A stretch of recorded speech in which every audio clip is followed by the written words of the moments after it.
ایمان اتنی اہم چیز، جیسے بندہ بائی برتھ مسلمان ہے، پیدا ہی مسلمان گھرانے میں ہوا، پہلی آواز جو کانوں نے سنی وہ اللہ کا نام سنا، اذان سنی، کیا ایمان اتنا آسان ہے ہاتھ سے چلا جانا کہ چند جملوں کی وجہ سے، کسی چھوٹے سے ایکٹ کی وجہ سے بندہ اسلام سے خارج ہو جائے؟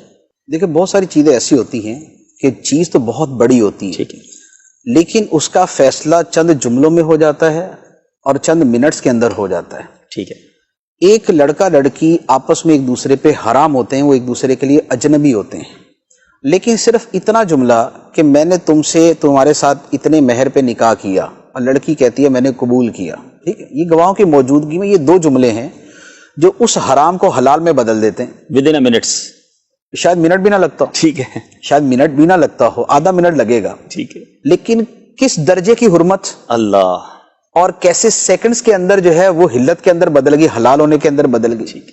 اچھا، یہی کہ جن کی شادی کو 50 سال گزر گئے، بچے بھی ہو گئے، نانا بچے کیا پوتے بھی ہو گئے ان کے، پڑ پوتے بھی ہو گئے ہوں گے، لیکن اس کے بعد صرف شوہر کا اتنا جملہ کہ میں نے تمہیں اپنے نکاح سے خارج کیا، میں تمہیں طلاق دیتا ہوں، یہ اتنا جملہ جو ہے یہ اس 50 سال کی حلت کو حرمت میں بدل دے گا، حرام کر دے گا۔ اللہ اکبر، دو زندگیاں کہاں سے کہاں پہنچ گئی، ختم ہو جاتا سارا معاملہ، ختم ہو جاتا ہے نا سارا کچھ۔ اچھا، اسی طریقے سے کوئی آدمی ایسا ہی جملہ اگر ملک کے بارے میں بول دے کہ جناب میں اس ملک میں لعنت بیچتا ہوں، میں نہیں مانتا اس ملک کو، میں اس ملک کے قانون کو نہیں مانتا، میں اس ملک کی بنیاد و جڑ بنیاد کو نہیں مانتا، میری طرف سے جائے جہنم میں، بتائیے کون سا آرٹیکل لگے گا اس کے اوپر؟ چند جملوں میں وہ ملک کا غدار، جملوں کے اندر جو ہے نا اس کے لیے جو سزا ہے نا وہ گردن لمبی کرنے کی ہے۔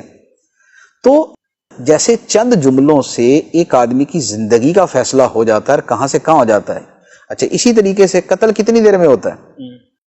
اب آج کل تو ایک گولی جو ہے نا چھوٹی سی، اور میرا خیال طاقت بھی اتنی نہیں لگتی، بندہ پار ہو جاتا ہے، اور یہ اس کی جگہ یہ بھی چڑھ جاتا ہے۔ تو تھوڑی سی دیر میں یا تھوڑے سے جملوں کے اندر زمین آسمان بدل جاتے ہیں۔ اسی طریقے سے ایمان کا معاملہ ہے۔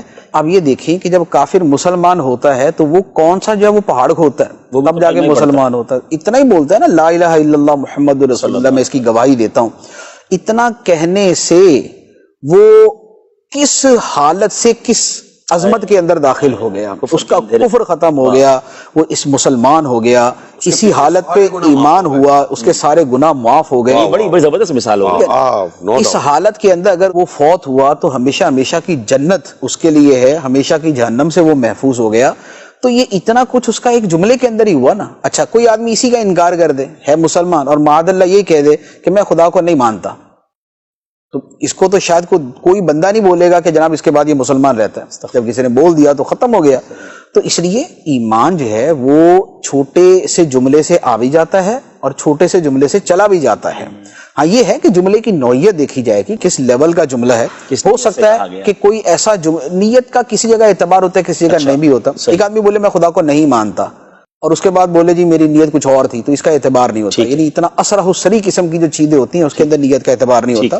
تو لہذا یہ کوئی بات نہیں ہے کہ جناب چھوٹی سی چیز یا تھوڑی سی دیر کے اندر اتنا بڑا فیصلہ کیسے ہو جاتا ہے، جیسے دنیا کے باقی سارے فیصلے ہو جاتے ہیں یہ بھی ہو جاتا ہے۔ بڑی زبردست۔ یہ دیکھیں بات وہی ہے، علم سے دوری ہے، اور بعض اوقات ہم بڑا ایزی لے رہے ہوتے ہیں، گرانٹڈ لے رہے ہوتے ہیں۔ ایسا نہیں ہے۔ اللہ اور اس کے رسول کے بارے میں بات کرتے وقت، ضروریات دین کے بارے میں بات کرتے وقت ہمیں بہت محتاط رہنا ہے، جس طرح ہم دیگر چیزوں کے بارے میں بھی محتاط رہنا ہے۔